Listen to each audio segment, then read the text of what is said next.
Hey man, I'll do what I Don't do. block them. If they got something to say, let them say it. Let them get all of this that's coming. And look, I know we got some people. I ain't finished. I had to get that administrative. Y'all, the things right. Y'all hit the like button. Make sure you subscribe to the channel. I don't want to miss the opportunity. Make sure you all subscribe to the channel if you haven't already. And if you learn something at some point, it's cool to contribute to the super chat. Only if you learn something. Don't give me nothing for free. I don't want nothing for free. You see what I'm saying? I only want what I earn. Nevertheless, make sure you do me this. Subscribe to this channel. Okay, that's what we're gonna do. We're gonna keep on learning. But anyway, let's get back to the conversation. Do that so I don't have to break my train of thought. You know, I'm getting old. I lose my train of thought. I'll be talking about something else. But what was I saying? Okay. So look, culture is not static. It evolves. So they have a lot of problems with black folks, foundational black Americans, and our culture. You know, they always say that about our culture, right? They always say our culture, there's something wrong with the culture, right? Right?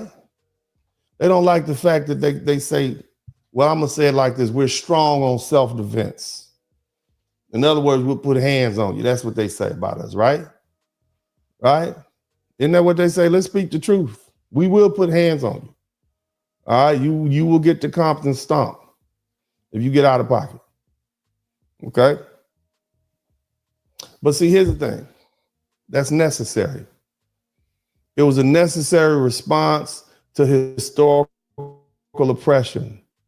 It was necessary to survive in a hostile society where we were surrounded by a dominant culture. And on top of that, it's a reflection of American cultural norms. All Americans are violent. Do you know we have more guns in America than we have people? You understand that? See, foundational black Americans were born into a system of extreme violence. From the brutality of chattel slavery, to segregation, to lynching, to police violence. And so because of this, self-defense became a cultural necessity for survival. Enslaved Africans in America were subjected to some of the harshest forms of oppression, including forced breeding. And I talked about that the other day. Public executions. These white folk would sit around and have a picnic and watch somebody be hung. And then afterwards, they bring their children out. Look at some of the photos. They would send postcards around. They would keep the body parts of the person that was hung. This is what I'm saying. That's what a public execution. It was a Sunday football game equivalent. And on top of that, we had to deal with systematic racial terrorism. Even after slavery, the Jim Crow era, the institutional racism, it subjected foundational black Americans to continued violence. And it required us to develop ways to protect ourselves. So, you know, America itself is built on a culture of conquest and warfare, whether we're talking about the Native Americans or the Mexicans or whoever else. Hell, America was born in a Revolutionary War. And foundational black Americans are distinctly American. We naturally reflect that aspect of our nation's identity. And my suggestion is violence or putting hands on people or self-defense, whatever you want to call it. Okay? It's not unique to foundational black American culture because it is an American thing. It is fundamentally American that we will pick up arms, we will defend ourselves, we are self-reliant.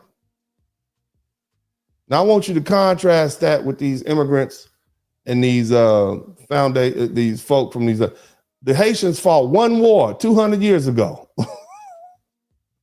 And they still think that makes them some kind of way anywhere near where we are.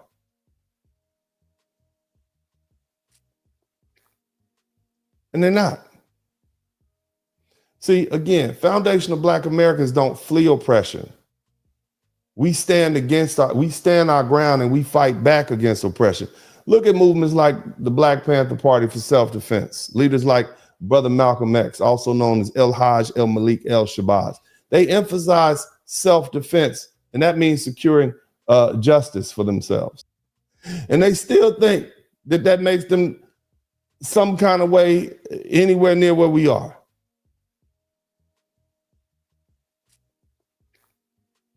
And they're not. See, again, foundational Black Americans don't flee oppression. We stand our ground and we fight back against oppression. Look at movements like the Black Panther Party for self-defense. Leaders like Brother Malcolm X, also known as El Hajj El Malik El Shabazz. They emphasize self-defense, and that means securing justice for themselves. We refuse to be victimized, and it led to a strong emphasis of resistance, whether through civil rights protests, legal battles, or even physical confrontation. Look at the history of slave uprisings throughout the United States. And the other thing you have to understand is that we didn't even expect the government to protect us. Sometimes we were fighting against the government. We couldn't rely on law enforcement. Law enforcement by day, Grand Wizard of the Knights of the Ku Klux Klan by night. You couldn't get justice in the courthouse. So we had to defend ourselves. We had to defend our communities.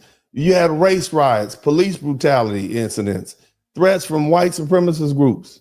And that has contributed over the past 400 or 500 years to the cultural value of handling problems internally and ensuring that the disrespect or harm was met with a strong response. Look, respect is highly valued.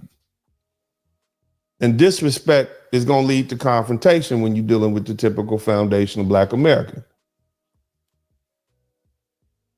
And this stems from a history of having to endure disrespect from white society, making internal respect within the Black community even more critical. And here's the thing. And I spoke about this, even slight disrespect can escalate to something that's non-negotiable in FBA social dynamic. And that's why we don't disrespect each other like that. Nevertheless, we as foundational Black Americans, we've always fought for our place in society rather than passively accepting injustice. Whether we talk about the slave revolts or the civil rights movement, because I want you to picture something. Imagine if you a white man in a racist little town in Alabama and you don't even like Black folks, and then 3,000 or 4,000 come and try to walk through the center of your class, your town. That might as well be an invading army. So what many of you all don't understand, when you begin to read Dr. Martin Luther King's book, they were expecting to provoke a response. The only thing is they were saying, we're not going to respond back because we want to show the world how mean these people are. But it was definitely an invading army meant to invoke a response. What happens if I'm playing chess and I just gather all my people on the one side? I've taken over that side of the board. That's an occupation.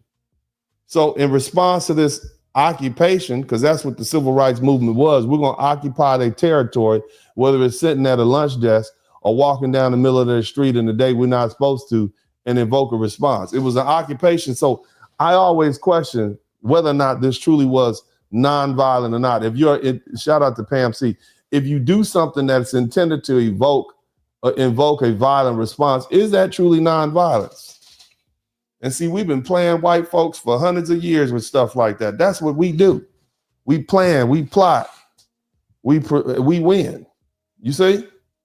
That's thoughtfulness. That's how brilliant our leaders were. But nevertheless, foundational Black Americans have historically responded to oppression through organized resistance, and sometimes peaceful, sometimes forceful. Okay? But the bottom line is we've always been willing to fight and have fought.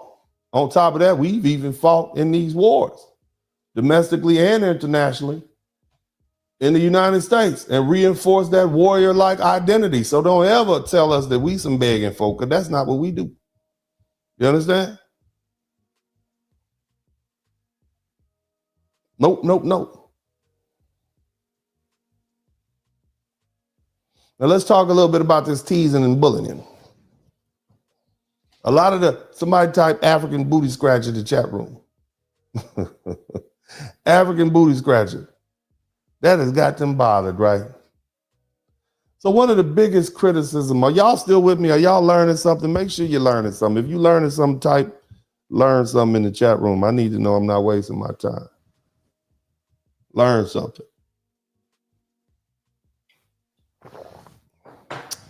One of the biggest criticisms from these foreign-born blacks, whether they be Caribbean or African, whatever, Haitian, whatever, is that foundation of Black American culture.